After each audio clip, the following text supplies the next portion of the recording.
میں جب بیان کے لیے گیا ہوں اقرا یونیورسٹی، کتنی باتیں سنی تھی، اتنی بے پردگی ہے یار، ہمارے سامنے تو سب نے دوپٹے پہنے ہوئے تھے یار، میں تو یہی دیکھ کے آ رہا تھا یار چلو اتنا ان لوگوں کے دل میں مولوی کا احترام ہے. اور دوسرا 1.5-2 گھنٹے کسی مولوی کی بات سن لی، وہ مجھے کہہ رہے تھے کہ یہ لیکچرار کے لیکچر نہیں سنتے یہ لوگ جن کی لاکھوں روپے فیسیں دی ہوئی ہوتی ہیں، اتنے گھنٹے پروفیسروں کے لیکچر نہیں سنتے. اور اتنی گرمی تھی، ایسی کام نہیں کر رہے تھے کراؤڈ کی وجہ سے. یہ صرف ایک یونیورسٹی کی حالت نہیں ہے، ہر جگہ یہی ہے. اس کا مطلب ہے بھائی خرابی ہم میں ہے، خرابی واعظ میں ہے، داعی میں ہے، خرابی لوگوں میں نہیں ہے. یہ تو تبلیغی جماعت ہے جس کی وجہ سے میرے بھائی ہمارا امیج دنیا میں کچھ بن گیا ہے.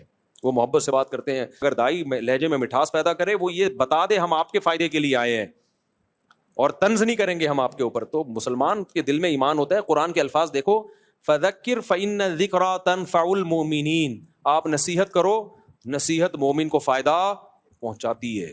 اور پھر بڑی بات یہ ہے کہ یہ یونیورسٹیاں جو اتنی ماڈرن ہیں، یہ کتنا اسلام کے زندہ ہونے کی علامت ہے کہ کسی مذہبی اسکالر کو بلا کے بیان کروا دیں.